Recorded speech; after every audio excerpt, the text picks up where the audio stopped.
بسم اللہ الرحمن الرحیم۔ عزیز طلباء و طالبات، السلام علیکم۔ امید ہے آپ نماز کی خوب پابندی کرتے ہوں گے، اور اگر کوئی بچہ نماز ادا نہیں کرتا تو وہ ضرور ادا کرے، کیونکہ قیامت والے دن ہم سب سے پہلا سوال نماز کے بارے میں ہوگا۔ یہ لیکچر نمبر 12 ہے۔ لیکچر نمبر 11 میں ہم نے جنرل ضیاء الحق کا تعارف پڑھا، اور ہم نے یہ جانا کہ انہوں نے پاکستان پر 11 سال حکومت کی، اور وہ کس طرح سے کن کن عہدوں پر فائز ہوئے، اور کس طرح سے ایک ہوائی حادثے کا شکار ہو گئے۔ مطالعہ پاکستان کتاب صفحہ نمبر 11 پر آج ہمارا عنوان ہے سن 1977 سے سن 1988 کے دوران پاکستان میں نفاذ اسلام کے اہم پہلو، یعنی جنرل ضیاء الحق نے اسلام کو نافذ کرنے کے لیے کون کون سے اہم اقدامات اٹھائے۔ آئیے اس کو تفصیل سے ہم پڑھتے ہیں۔ ان میں سب سے پہلے آئے گا شرعی عدالتوں کا قیام۔ 10 فروری 1979 کو ضیاء الحق نے ملک کی تمام ہائی کورٹس میں شریعت بینچ بنا دیے، اور علماء کرام کو ان کے لیے جج بنا دیا گیا۔ اس کے بعد 1980 میں ان شریعت بینچوں کو ختم کر دیا گیا، اور باقاعدہ طور پر شرعی وفاقی عدالتوں کا قیام عمل میں آیا۔ یہ عدالتیں ماتحت عدالتوں کے خلاف اپیل کی سماعت کرتی تھیں، اور ان کی سزا کردہ اپیل کی سماعت سپریم کورٹ کا بینچ کرتا تھا۔ اس کے بعد دوسرے نمبر پر ہے شرعی حدود کا نفاذ۔ ضیاء الحق نے شرعی حدود کا بھی نفاذ کیا۔ ملک میں سن 1979 میں شرعی حدود یعنی حد کی جمع حدود۔ شرعی حدود سے مراد اسلام جو سزا دیتا ہے۔ ملک میں چوری، شراب نوشی، جوا وغیرہ اور دیگر جرائم، ان کے اوپر شرعی حدود کا نفاذ کیا گیا۔ اسلام کے مطابق جو ان کی سزائیں تھیں ان پر عملی طور پر عمل درآمد کروایا گیا، یعنی عملی طور پر انہیں سزا دی گئی۔ اس کے بعد تیسرے نمبر پر آتا ہے زکوٰۃ و عشر کا نظام۔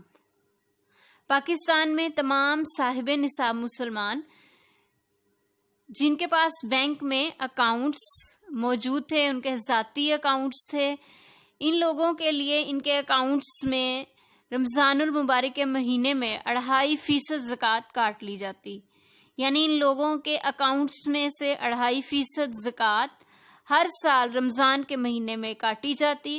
اور وہ رقم کیوں کاٹی جاتی؟ کیونکہ وہ رقم غریب لوگوں اور مستحق افراد میں تقسیم کرنا تھی، جو زکوٰۃ کا نظام ہے۔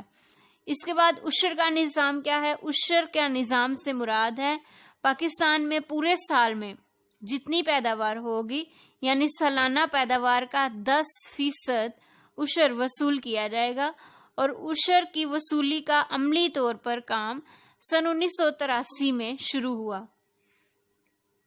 اس کے بعد چوتھے نمبر پر آتا ہے سود کا خاتمہ۔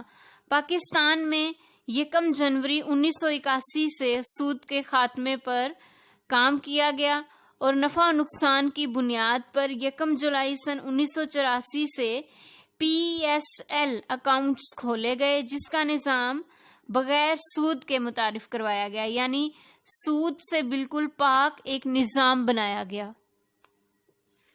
نمبر 5 پر اسلامیات اور مطالعہ پاکستان کی لازمی تعلیم، یعنی پہلی جماعت سے لے کر BA تک، گریجویشن تک، 14ویں جماعت تک اسلامیات اور مطالعہ پاکستان کی تعلیم کو لازمی قرار دیا گیا، اور یہ اقدامات اس لیے کیے گئے تاکہ تعلیمی نظام کو اسلام سے ہم آہنگ کیا جائے، اسلام سے جوڑا جائے۔ اس کے بعد نمبر 6 پر نماز کا اہتمام، یعنی تمام اسکولوں، کالجوں اور سرکاری دفاتر میں ان کے اوقات میں ظہر کی باجماعت نماز کا اہتمام کیا گیا۔ جو لوگوں کو اس فرض کو ادا کرنے سے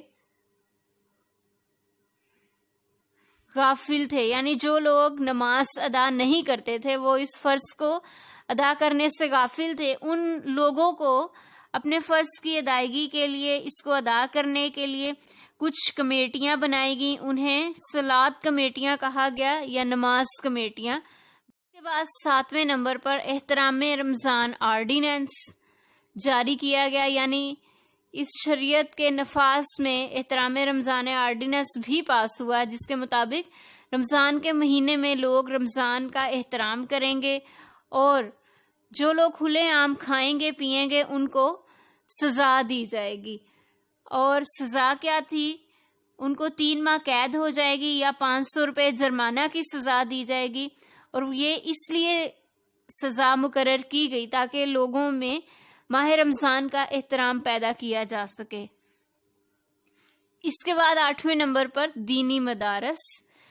پہلی مرتبہ حکومتی سطح پر دینی مدارس کی سرپرستی کی گئی اور ان کو سالانہ امداد دی جاتی تھی تاکہ یہ لوگ بھی مزید اپنی تعلیم کو بڑھا سکیں، اور ان اداروں کی اسناد کو MA کے برابر کا درجہ بھی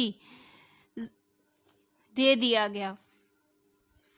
نمبر 9 پر عربی کی لازمی تعلیم، یعنی 6ٹھی جماعت سے لے کر 8ویں جماعت تک عربی زبان کو پڑھنا لازمی قرار دیا گیا، کیونکہ قرآن مجید عربی میں نازل ہوا، اس لیے عربی کو سمجھنا اور پڑھنا جماعت 6 سے 8 تک لازمی قرار دے دیا گیا۔ اس کے بعد 10ویں نمبر پر بین الاقوامی اسلامی یونیورسٹی کا قیام۔ سن 1981 میں پاکستان کے دارالحکومت اسلام آباد میں اسلامک انٹرنیشنل کے نام سے ایک اسلامی یونیورسٹی قائم کی گئی۔ اس کے بعد 11ویں نمبر پر شریعت فیکلٹی کا قیام۔ اس کا قیام بھی عمل میں لایا گیا۔ فیکلٹی سے مراد تعلیم دینے والا سٹاف، یعنی وہ سٹاف جو تعلیم دیتا ہے، اور ایک ایسا نظام عمل میں لایا گیا، یعنی شریعت فیکلٹی کا قیام اس لیے عمل میں لایا گیا کہ شریعت پڑھانے والے قرآن و سنت اور احادیث اور فقہ کی تعلیم دینے کے لیے اساتذہ کا انتظام کیا گیا جو ان چیزوں میں یا اس علم میں ماہر تھے، یعنی علماء کرام۔ پیارے بچوں، آج کے اس لیکچر میں ہم نے جنرل ضیاء الحق کے اسلامی نفاذ کے اہم پہلو پڑھے۔ ان میں بہت سی اہم باتیں ہمیں بتائی گئیں۔ اس کو بار بار دیکھیں اور اس کو یاد کرنے کی کوشش کیجیے۔ اپنا بہت خیال رکھیے۔ شکریہ۔ اللہ حافظ۔